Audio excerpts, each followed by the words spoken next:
Yeah, it is. Yeah. It is. So.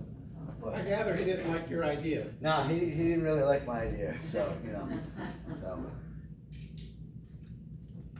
Told him he owes me one.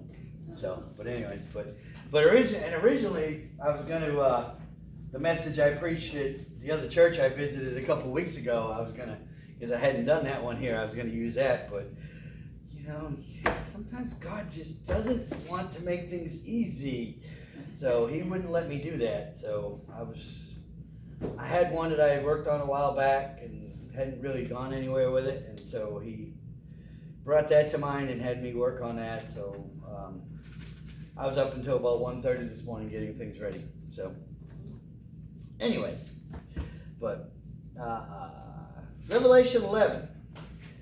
We started last week with the... Hey, Mr. Hank. Good morning. We started last week with verses 1 and 2, where we talked about John was given a measuring rod, and he was told to measure the temple and the inner dwelling of the temple. Bruce? Yes, sir. You know something important. This morning, one member of our family was ready, had plenty of time, but the other one was not.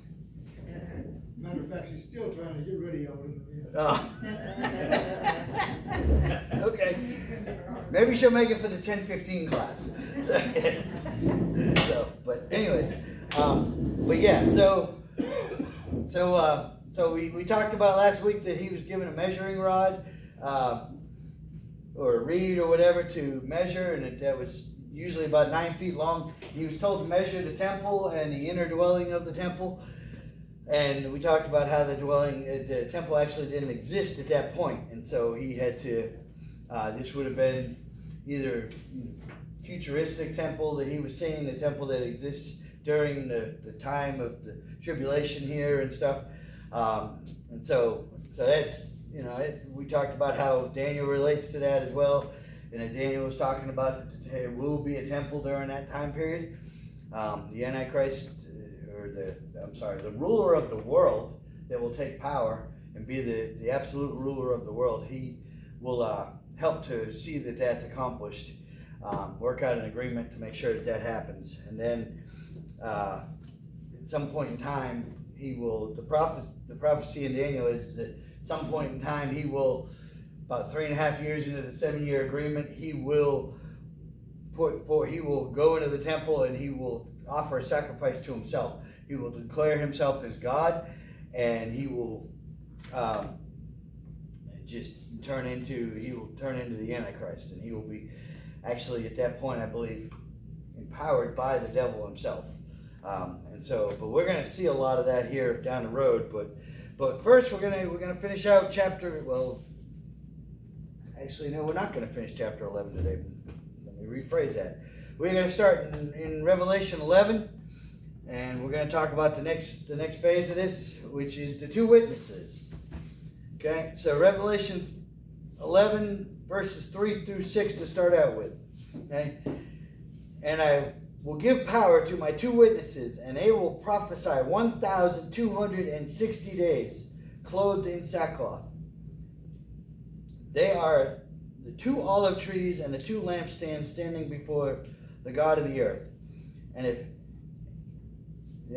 if anyone wants to harm them, fire proceeds from their mouth and devours their enemies. And if anyone wants to harm them, he must be killed in this manner.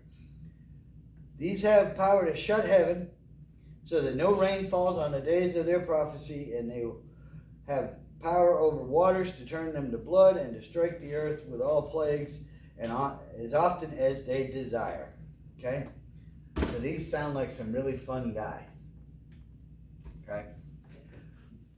So two witnesses are going to be given power by God to prophesy for 1,260 days, basically 3.5 years.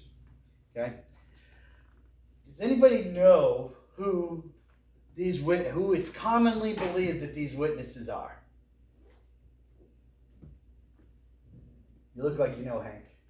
No, I'm trying to think about it. Okay. I know Elijah is one. Mm-hmm. Maybe Moses. Moses and Elijah are the most commonly believed. Some people, this is another one of those things that varies. It's because he doesn't specify in here about who it is. He doesn't say who it is, but it's commonly believed that it's Moses and Elijah, because Elijah was able to, he stopped it from raining during that time period, and there was a severe drought in the land. And again, this one of them has the power to shut up the heavens, as it says, and it won't rain. And so because that miracle is the same as what Elijah did, a lot of people believe it's that. Also, as far as Elijah is concerned, in Malachi, it talks about Elijah having to come before Christ, before Christ, and so, or before the Messiah returns, or whatever. And I'm not sure if it's before he returns or just comes in general. I know some scholars feel that John the Baptist fulfilled that prophecy of Elijah, because he came before Jesus and proclaimed the way of Jesus coming. Okay, Moses, when he was talking to Pharaoh, he brought plagues upon the earth. Very similar, turned water into blood and all this and stuff like that, plagues and all that kind of stuff. So a lot of people feel that since that's similar to what Moses did, that's the reason it's Moses. Plus, we know that Moses died, but we don't know where he was buried because God buried him. God actually buried Moses. Nobody knows. And in fact, there is, and I'm not exactly sure where it is, but I should have looked it up and found it, but in the Bible, it talks about, at one point, Michael and Satan fighting over the body of Moses. And so anyway, so a lot of people believe that it's Moses and Elijah, and the other reason for that is because they were the two that appeared on the mountain with Jesus at Jesus' transfiguration. Peter saw that it was Moses and Elijah and called them by name and said, "Let me build a shelter, 3 shelters, one for you, one for Moses and Elijah." See, I told you, Hank, the 10-15 Sunday school class.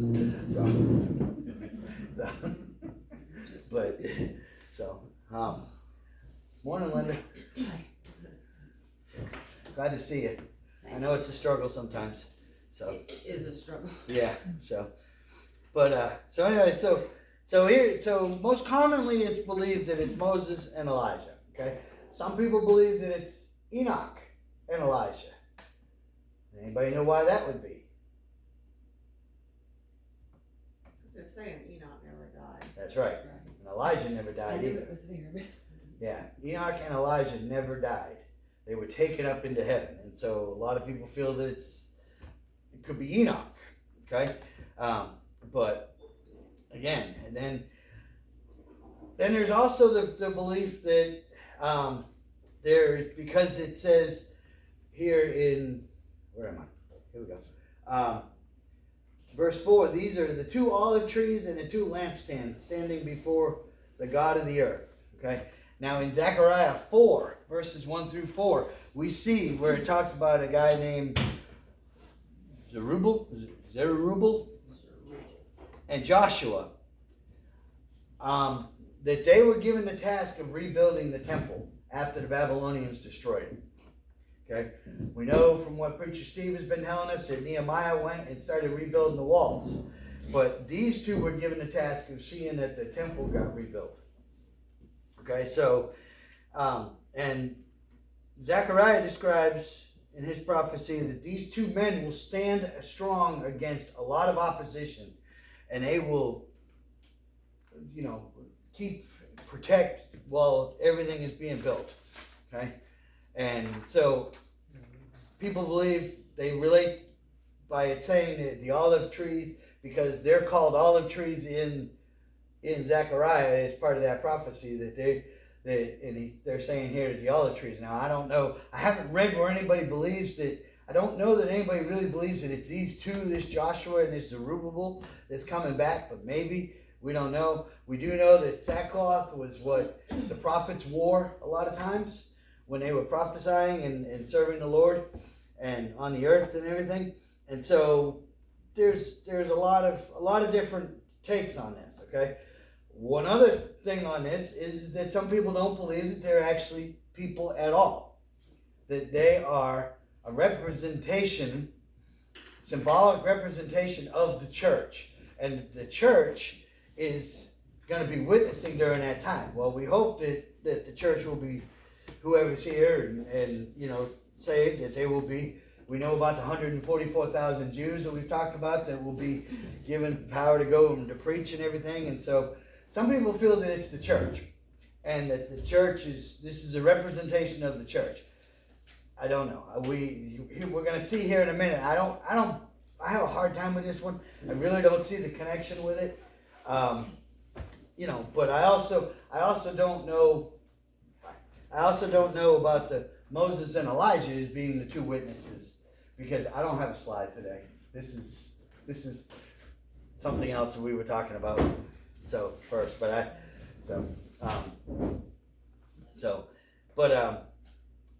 couldn't it be angels if it's going to be coming from the church, like Gabriel and Michael?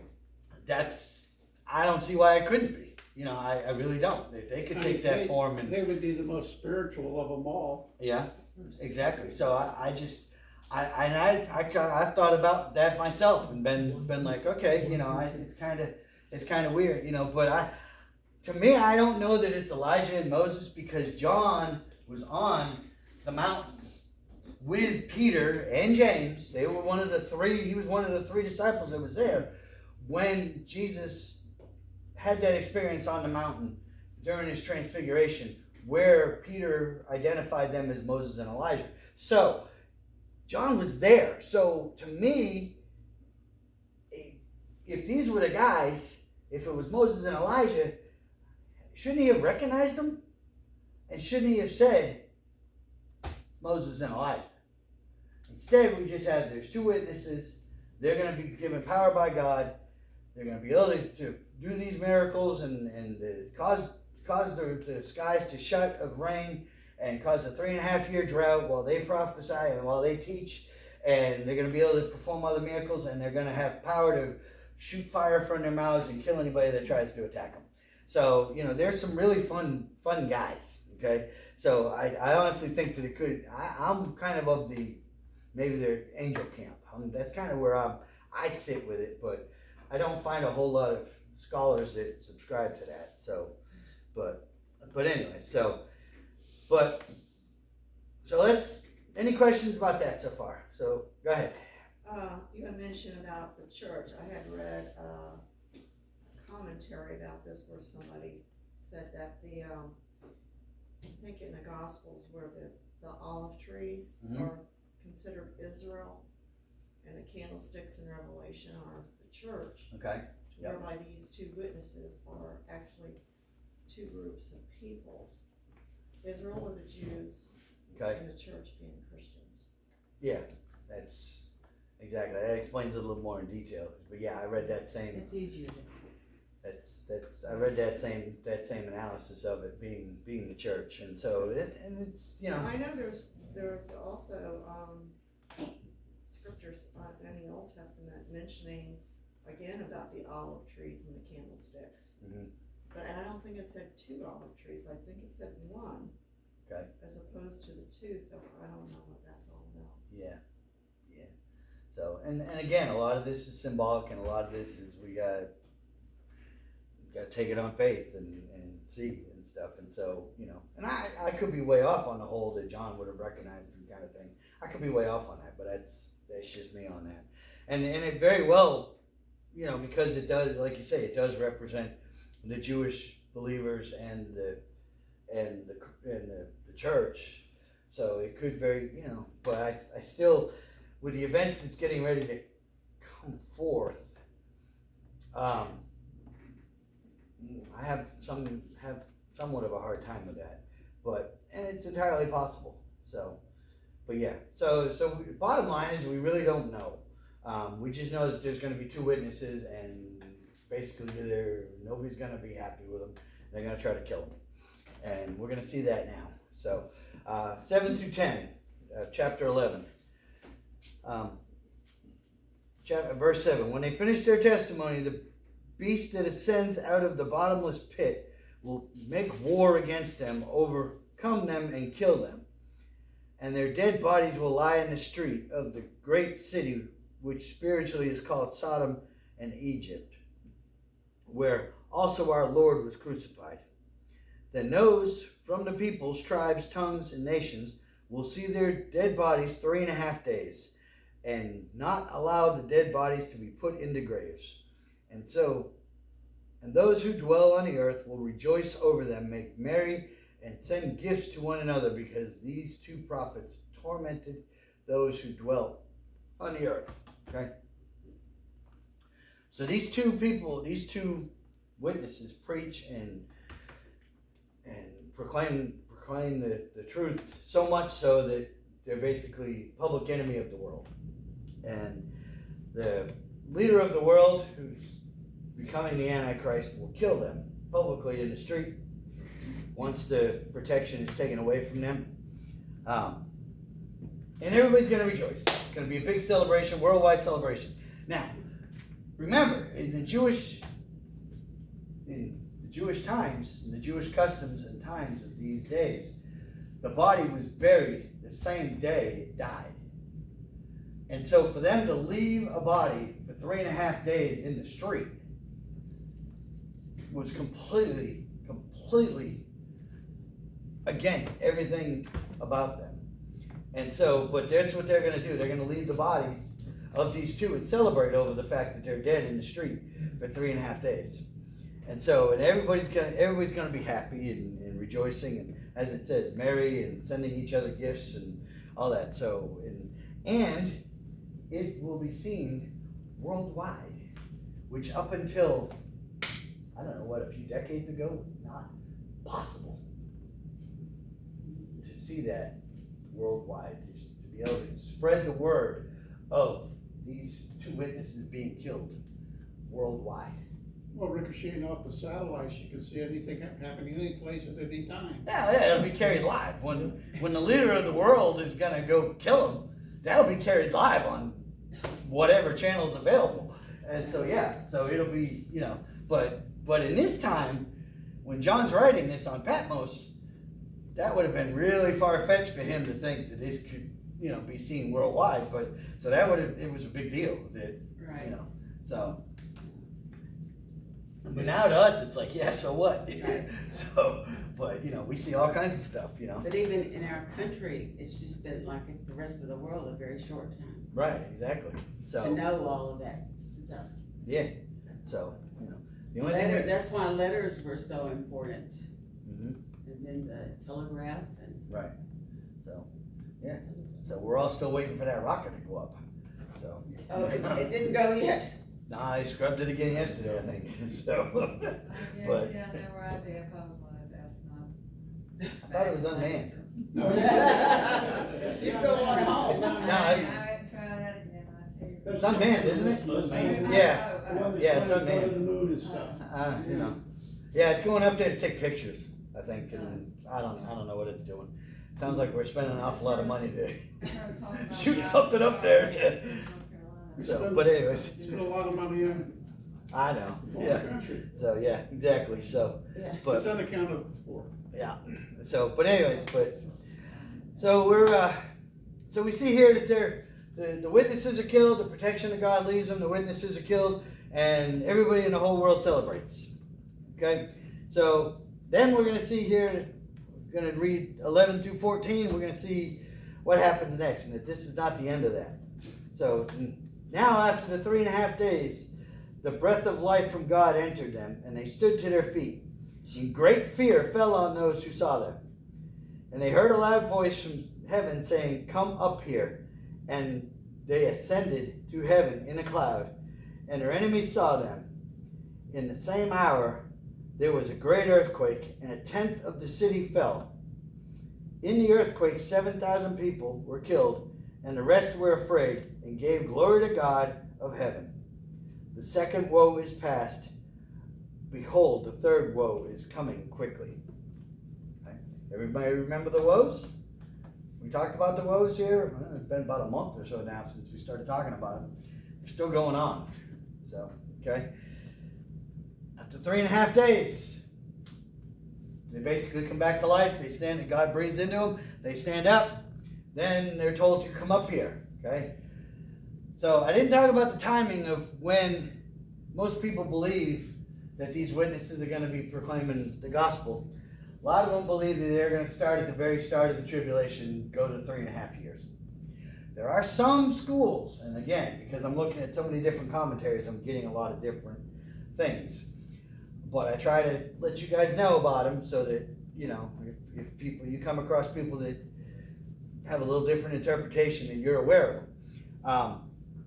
Some people, some commentaries do put it out that they're there for the great tribulation. They're there at the end of the tribulation.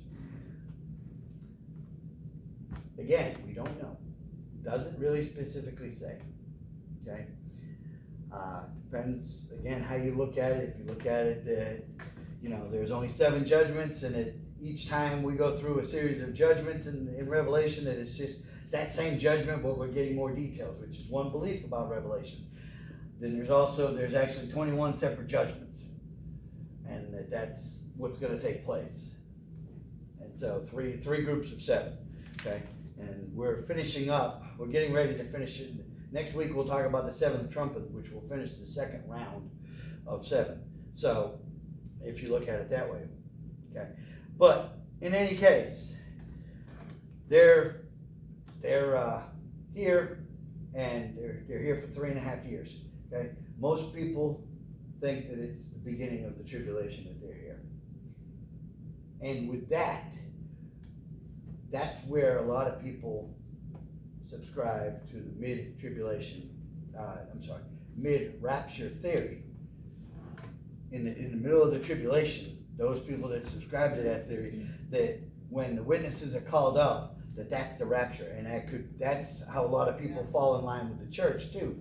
That at that point, you know, that the enemy's gonna try to destroy the church, and that I guess it would remain dead for 3.5 days, or whatever. He's got it conquered for 3.5 days, and then it will raise and be called up to heaven. So that's where a lot of people subscribe with the mid-rapture theory on that, and so it would kind of fit with the belief of that these are representations of the church, the Jews and the church itself, and so that's part of it. Again, we don't know. There's 3 different versions of the rapture when people believe it will happen. And so we don't know for sure when that will happen, but that's how people see. That's how people get that there is a mid-trib rapture, or they think it's going to be a mid-trib rapture, because the witnesses they say come up here, and it's just like the pre-trib people believe that when John was told in chapter 4, as soon as he's done writing the letters to the church, that when he's told to come up here for the vision, that people believe that that's when the rapture is going to happen. The pre-tribs subscribe to that. Mid-tribs are more here, and then there's post-tribs later on. And so this would basically be about halfway through. You know, that this is going on, and we've already got the woes. Earthquake happens at the exact same time, knocks down 1/10 of the city, and kills 7,000 people.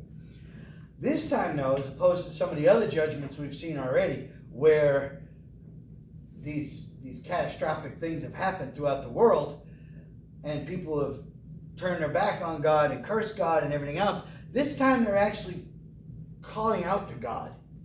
They're praising God and stuff, and so they're actually, you know, giving glory to God. And so here we see that this is a little bit of a change of heart. The result is probably not going to be, actually, let me not say that, because every time somebody gets saved, it is significant and it is important.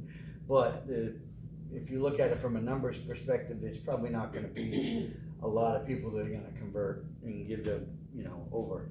But it could, we don't know. So, but in God, it's just another way that we see that God uses all kinds of different things to get somebody's attention, to try to reach somebody. And sometimes it's bad things that happen, tornadoes, earthquakes, hurricanes, all that kind of stuff, that happens that allows God to work in people's lives. And so here's the end of the second woe, and the third woe is coming, and things are really going to start to get fun. Okay? So, seventh trumpet will be next week, and then we'll see about the